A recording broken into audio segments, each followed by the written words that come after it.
തൊടുപുഴ ജില്ലാ ആശുപത്രിയിൽ രോഗികൾക്ക് തിളപ്പിക്കാതെ പാൽ നൽകിയ സംഭവത്തിൽ നിവേദനവുമായി ജോയിന്റ് കൗൺസിൽ. വിഷയത്തിൽ അടിയന്തര ഇടപെടൽ ആവശ്യപ്പെട്ട് ജോയിന്റ് കൗൺസിൽ ജില്ലാ സെക്രട്ടറി ആർ ബിജുമോന്റെ നേതൃത്വത്തിൽ സൂപ്രണ്ടിന് നിവേദനം നൽകി. കാരിക്കോട് ജില്ലാ ആശുപത്രിയിലെ കിടപ്പ് രോഗികൾക്കും കൂട്ടിരിപ്പുകാർക്കും നൽകുന്ന പാൽ തിളപ്പിക്കാതെ നൽകുന്നത് സംബന്ധിച്ച് വ്യാപകമായി ഉണ്ടായ പരാതിയെ തുടർന്നാണ് ജോയിന്റ് കൗൺസിൽ ഇടുക്കി ജില്ലാ കമ്മിറ്റി ആശുപത്രി മേധാവിക്ക് നിവേദനം നൽകിയത്. സാധാരണക്കാരായ ആളുകളാണ് ജില്ലാ ആശുപത്രിയിൽ ചികിത്സയ്ക്ക് എത്തുന്നത്. അവർക്ക് നൽകുന്ന പാൽ തിളപ്പിക്കാതെ കൊടുക്കുന്നത് മൂലം സാധാരണ രോഗികളും കൂട്ടിരിപ്പുകാരും വലിയ തോതിൽ ബുദ്ധിമുട്ട് നേരിടുകയാണെന്നും ഈ വിഷയത്തിൽ അധികൃതരുടെ ഭാഗത്തു നിന്നും അടിയന്തര ഇടപെടൽ ഉണ്ടാകണമെന്നും ജോയിന്റ് കൗൺസിൽ ഇടുക്കി ജില്ലാ കമ്മിറ്റി ആവശ്യപ്പെട്ടു. ജില്ലാ ആശുപത്രി കിടപ്പ് രോഗികൾക്കും പാവപ്പെട്ടവരായിട്ടുള്ള കൂട്ടിരിപ്പുകാർക്കും പാല് കൊടുക്കുന്നത് തിളപ്പിക്കാതെ കൊടുക്കുന്നതുമായി ബന്ധപ്പെട്ട ഒരു പരാതി പത്രവാർത്തകളായി ചാനൽ വാർത്തകളായി വരികയുണ്ട്. അതുമായി ബന്ധപ്പെട്ട് ഇന്ന് ജോയിന്റ് കൗൺസിൽ ആശുപത്രിയിൽ ഇവിടെ വന്ന് ആശുപത്രി സൂപ്രണ്ടിനെ കാണുകയും നിവേദനം കൊടുക്കുകയും ചെയ്തു. ഇവിടെ പാല് തിളപ്പിച്ച് കൊടുക്കുന്നതിന് ആവശ്യമായ ജീവനക്കാരില്ല എന്നാണ് സൂപ്രണ്ട് പറഞ്ഞത്. ജീവനക്കാർ ഇല്ല എന്നുള്ള ഒരു കാരണം കൊണ്ട് ഇവിടുത്തെ രോഗികൾക്ക് പാല് കൊടുക്കുന്ന പാല് ആ രോഗികൾ വെളിയിൽ കൊണ്ടുപോയി മറ്റ് ഹോട്ടലുകളെ സമീപിച്ച് അവിടെ തിളപ്പിച്ച് മേടിച്ച് വേണം അത് കുടിക്കാനുള്ള സാഹചര്യം. ഒരു രോഗികളുടെ കൂടെ ഒറ്റ രോഗിയായെങ്കിൽ കിടപ്പ് രോഗിയാണെങ്കിൽ ആ പാല് എങ്ങനെ തിളപ്പിച്ചെടുക്കും എന്നുള്ളത് നമുക്ക് മനസ്സിലാക്കേണ്ട സാഹചര്യമുണ്ട്.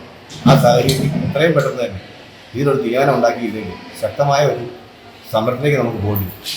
അതുകൊണ്ട് ഈ നിവേദനം നമ്മൾ കൊടുത്തിട്ടുണ്ട്. എത്രയും പെട്ടെന്ന് തന്നെ ഇതിന് അനുകൂലമായ ഒരു നിലപാട് എടുക്കാമെന്നാണ് സൂപ്രണ്ട് നമ്മളെ അറിയിച്ചിരിക്കുന്നത്. ജില്ലാ സെക്രട്ടറി ആർ ബിജുമോന്റെ നേതൃത്വത്തിലുള്ള നിവേദക സംഘം ആശുപത്രി സൂപ്രണ്ട് ഡോക്ടർ PN അജിക്ക് നേരിട്ട് നിവേദനം നൽകി. വിഷയത്തിൽ എത്രയും പെട്ടെന്ന് തീരുമാനമുണ്ടാകുമെന്ന് ആശുപത്രി സൂപ്രണ്ട് അറിയിച്ചു. ജോയിന്റ് കൗൺസിൽ ജില്ലാ joint secretary AK Subhash, vice president VM Shoukath Ali, NS Ibrahim, Joji John, Sumitha Mol, CS, Safiya K Muhammad Nisar എന്നിവർ അടങ്ങുന്ന സംഘമാണ് നിവേദനം നൽകിയത്. News bureau, Thodupuzha. Al Azhar Group of Institutions, 16 institutions, offering 56 plus programs, serving 7,000 plus students. Al Azhar, the most versatile campus in South India since 2002. KM Musa Haji, founder, chairman, Al Azhar Group of Institutions, Todupuzha, had a profound vision of providing high quality education to the youth.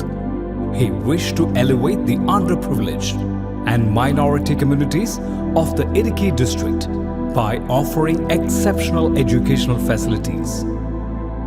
Located in the greenest city of Kerala, Al Azhar offers an adorable environment for learning with 127 acres extensive campus, molding generations from kindergarten to masters.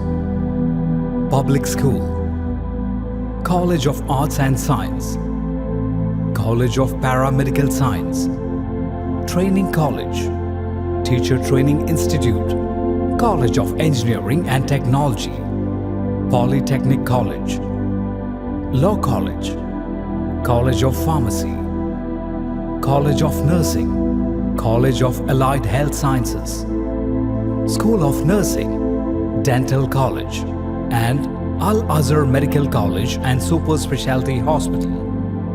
Well-developed infrastructure, separate hostel for boys and girls, transportation facilities to major cities and towns nearby, advanced technologies, and expert faculty team, maintaining quality and contributing success, shining light, smiling bright. Al Azhar Group of Institutions, Todupuzha.